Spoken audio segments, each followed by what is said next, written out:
नमस्कार दोस्तों, मैं जुगल किशोर आप सबका अपराध की कहानी के नए एपिसोड में आपका सबका स्वागत करता हूं। दोस्तों, आप सब हमारे साथ जुड़े हुए हैं। चैनल को सब्सक्राइब करें और लाइक करें और कमेंट करें। आपके सहयोग से मुझे हिम्मत मिलती है। कहानी अच्छी लगे तो अपने दोस्तों के साथ शेयर जरूर करें। चले आज की कहानी शुरू करते हैं। तेज रफ्तार से दौड़ते आज के जमाने में पति पत्नी के रिश्ते को 7 जन्मों का बंधन कहना या बताना बेमानी है। अब तो एक जन्म ही ईमानदारी से गुजर जाए बड़ी बात है। ऐसे में अगर किसी तीसरे की घुसपैठ हो जाए तो घर वालों को लवकुश की तलाश करते हुए 5 दिन हो गए थे, लेकिन उसका कोई पता नहीं चल रहा था। आखिर थक हार कर 9 अगस्त 2020 को उसके छोटे भाई रामू शर्मा ने पचोखड़ा थाने जाकर लवकुश के लापता होने की जानकारी दी। इस पर पुलिस ने उसका मोबाइल नंबर लेकर सर्विलांस पर लगवा दिया। जिला फिरोजाबाद के थाना पचोखड़ा क्षेत्र के गांव नगला गंगाराम का रहने वाला 26 वर्षीय लवकुश शर्मा 5 अगस्त 2020 को घर से बिना बताए चला गया था। वह देर रात तक घर नहीं लौटा तो घर वाले परेशान हो गए। उसका मोबाइल फोन भी बंद था। इससे घर वालों की चिंता और भी बढ़ गई। कुछ परिचितों को साथ लेकर घर वालों ने रात में ही लवकुश की तलाश शुरू कर दी। वे लोग उसे काफी रात तक खोजते रहे, लेकिन उसका कोई पता नहीं चला। दूसरे दिन से लवकुश के घर वालों ने उसकी तलाश के लिए भाग दौड़कर रिश्तेदारियों में भी पता किया, लेकिन उसका कोई सुराग नहीं मिला। 12 अगस्त को रामू शर्मा फिर थाने गया और भाई के बारे में जानकारी हासिल की। इस पर पुलिस ने तहरीर देने को कहा। तब रामू ने कुलदीप की गुमशुदगी दर्ज करा दी। पुलिस ने रामू से पूरे घटनाक्रम की जानकारी ली। रामू ने बताया, लवकुश 5 अगस्त की शाम को घर वालों को बिना बताए कहीं गया था, लेकिन आज 8 दिन बाद भी उसका कोई पता नहीं चल रहा है। उसका मोबाइल भी बंद है। हमने उसे हर जगह तलाशा, लेकिन उसका कोई सुराग नहीं मिला।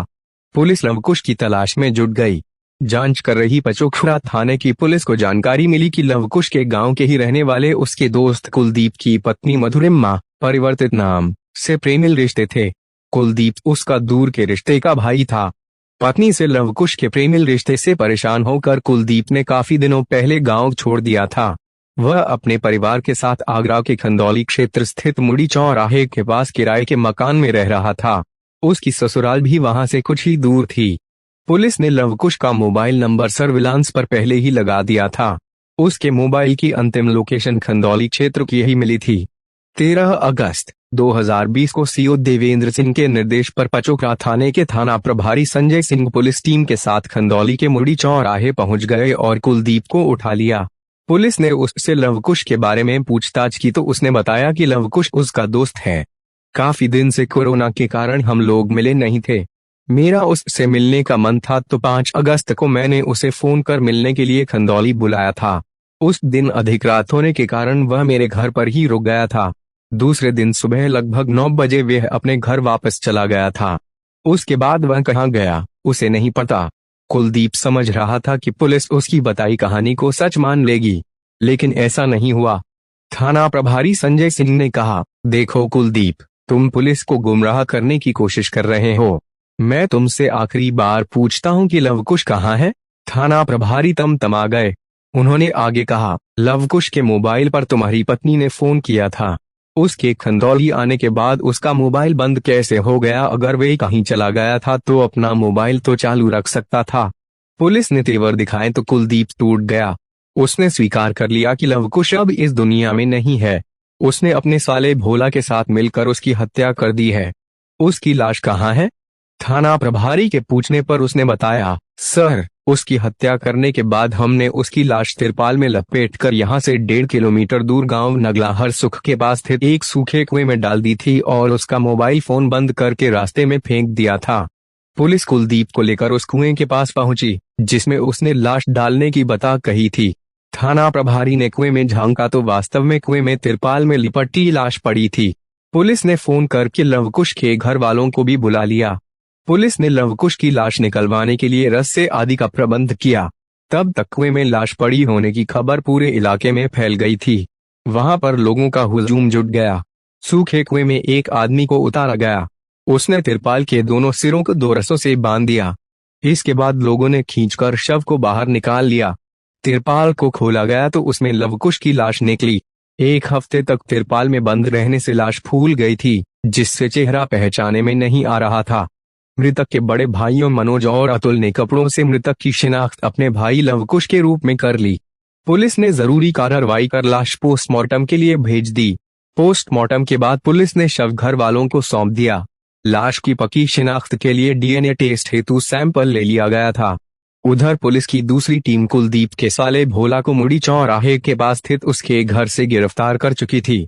चूंकि हत्या का खुलासा हो चुका था और दोनों आरोपी गिरफ्तार कर लिए गए थे, इसलिए एसएसपी सचिंद्र पटेल ने पुलिस लाइन सभागार में प्रेस कॉन्फ्रेंस आयोजित की और केस का खुलासा कर हत्या आरोपियों की गिरफ्तारी की जानकारी दी।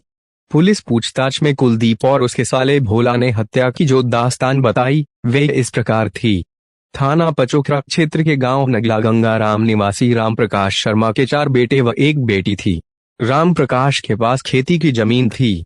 साल 2007 में उनका निधन हो गया था। 2 बेटों मनोज व अतुल की शादी हो चुकी थी, जबकि तीसरा 26 वर्षीय लवकुश व उससे छोटा रामू अविवाहित थे। छोटी बहन अभी पढ़ रही थी। लवकुश को क्रिकेट खेलने का शौक था, इसलिए उसका पढ़ाई में मन नहीं लगा। वह 8वीं जमात से आगे नहीं पढ़ सका। वह खेती किसानी के काम में भाइयों की मदद करने लगा।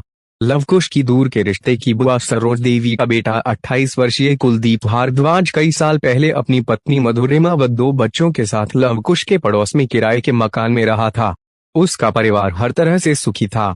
हम उम्र व रिश्तेदार होने के कारण कुलदीप के साथ लवकुश की गहरी दोस्ती हो गई थी। टाइम पास करने के लिए वह अक्सर अपने दोस्त कुलदीप के घर चला जाता था। कुलदीप वेल्डिंग का काम करता था।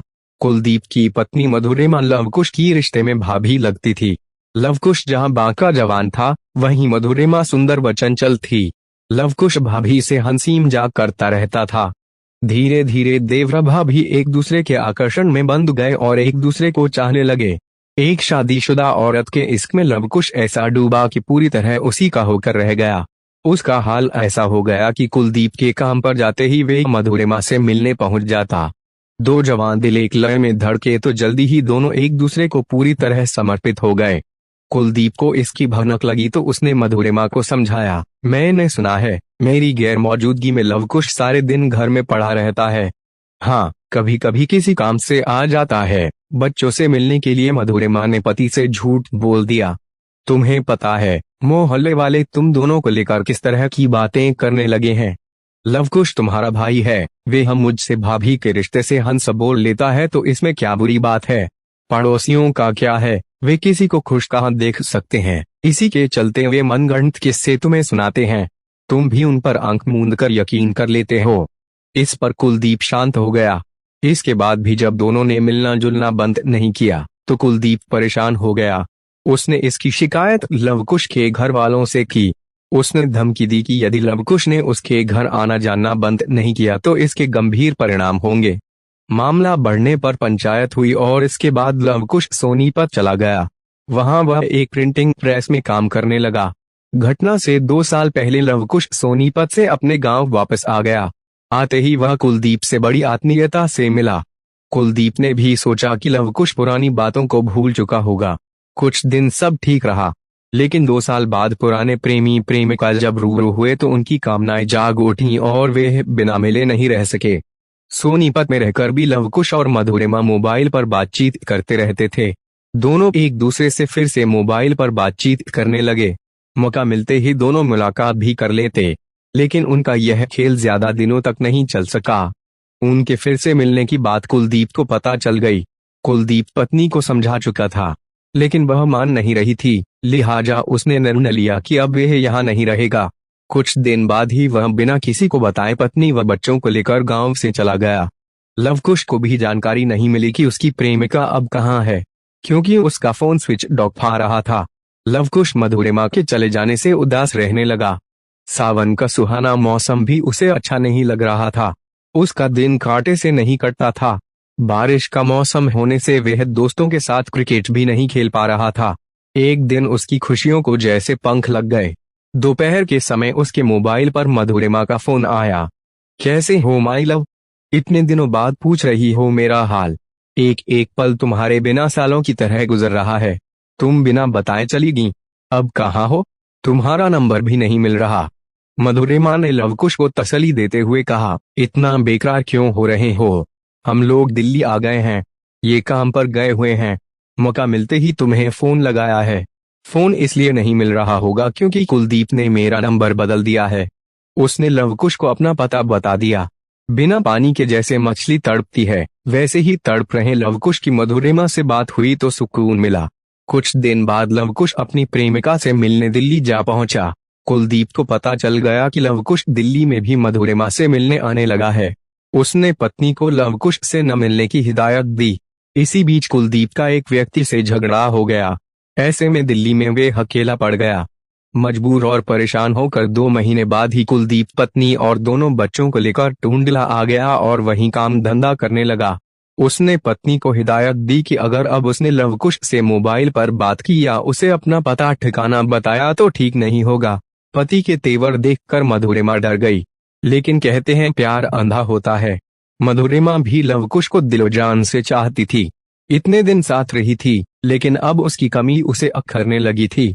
इस बीच वे तीसरे बच्चे की मां भी बन गई थी।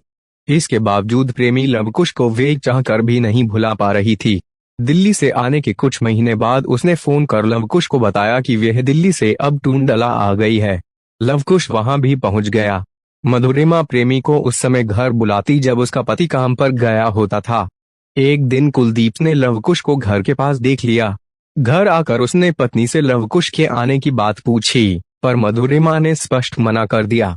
लवकुश को टूंडला में देखकर कुलदीप का माथा ठनका। उसने सोचा कि आखिर लवकुश को यह कैसे पता चल जाता है कि वह किस जगह रह रहा है।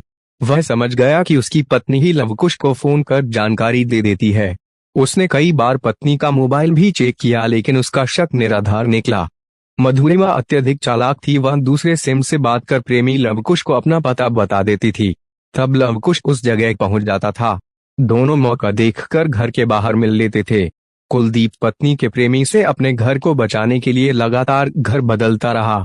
जब इस बात का पता चला कि लवकुश अब भी उसका पीछा नहीं छोड़ रहा है तो वह टूंडला से आगरा आ गया और खंदौली क्षेत्र के मुंडी चौराहा पर पत्नी व बच्चों के साथ अपने साले भोला के चाचा गोविंद के यहाँ किराए पर रहने लगा। मुंडी चौराहे पर ही भोला रहता था। कुलदीप वहीं काम करने लगा। उसने सोचा कि अब उसे ससुराल वालों का सहारा मिलेगा तो लवकुश यहाँ आने की हिम्मत नहीं करेगा। लेकिन लवकुश और उसकी प्रेमिका मधुरिमा पर तो प्यार का भूत सवार था। वे किसी भी कीमत पर एक दूसरे से दूर नहीं रह पाते थे। इसके चलते लवकुश खंदौली मुंडी चौराहा स्थित उसके घर भी चोरी छिपे आने जाने लगा। सीधे साधे पति कुलदीप को इस बात का पता चल गया। पत्नी से लवकुश के संबंधों का कुलदीप पुरजोर विरोध करता था। अपने रिश्ते में आए वो से अपने घर को बचाने के लिए गांव नगला गंगानगर से दिल्ली, वहां से टूंडला और फिर टूंडला से खंदौली। भागते भागते कुलदीप थक गया। वह समझ गया कि इस सब के पीछे उसकी पत्नी का ही हाथ है, क्योंकि वह चाहती तो लवकुश को उसके घर का पता नहीं चलता। अब कुलदीप का काम पर जाने का मन नहीं होता था। उसके मन में डर बना रहता था कि उसके घर से बाहर जाते ही मधुरिमा अपने प्रेमी को फोन कर बुला लेगी। कुलदीप बदनामी के डर से पुलिस में लवकुश की शिकायत नहीं करना चाहता था। वह चाहता था कि बस किसी तरह लवकुश से उसकी पत्नी का पीछा छूट जाए। सभी उपाय नाकाम साबित होने के बाद आखिर उसने लवकुश से छुटकारा पाने का निर्णय कर लिया। उसने अपने साले भोला को पूरी बात बताई। भोला उसका साथ देने को तैयार हो गया। योजनानुसार कुलदीप ने पत्नी से 5 अगस्त को लवकुश को फोन कराकर मिलने के लिए खंदौली बुला लिया। वह मधुरिमा से मिलने उसके घर पहुंच गया। लवकुश मधुरिमा से बात कर ही रहा था कि घर में छिपे बैठे कुलदीप ने पीछे से लवकुश के सिर पर जोर से डंडा मारा। डंडे का वार इतना घातक और सटीक था कि लवकुश नीचे गिर गया। उसके फर्श पर गिरते ही कुलदीप और भोला उस पर पागलों की तरह लगातार वार करते रहे। फलस्वरूप कुछ ही देर में उसकी मृत्यु हो गई। लवकुश के मरने पर कुलदीप, भोला और मधुरिमा घबरा गए। उसकी हत्या में वे लोग फंस न जाएं, इसलिए कुलदीप ने उसकी जेब से मोबाइल निकालकर स्विच ऑफ कर दिया। फिर कुलदीप और भोला ने एक तिरपाल में उसकी लाश लपेट दी। इस बीच अंधेरा हो गया था। दोनों ने लाश को मोटरसाइकिल पर रखा और वहां से कोई 1.5 किलोमीटर दूर सूखे कुएं में डाल आए। उसका मोबाइल फोन उन्होंने रास्ते में ही फेंक दिया। थाना प्रभारी संजय सिंह ने अभियुक्तों की निशानदेही पर लवकुश की हत्या में प्रयुक्त डंडा और लाश ठिकाने लगाने के लिए इस्तेमाल हुई मोटरसाइकिल बरामद कर ली। आवश्यक कानूनी औपचारिकताएं पूरी करने के बाद दोनों अभियुक्तों को न्यायालय में पेश किया गया, जहां से उन्हें जेल भेज दिया गया। लवकुश की हत्या में मधुरिमा की संलिप्तता न पाए जाने पर पुलिस ने उसे पूछताछ के बाद छोड़ दिया था।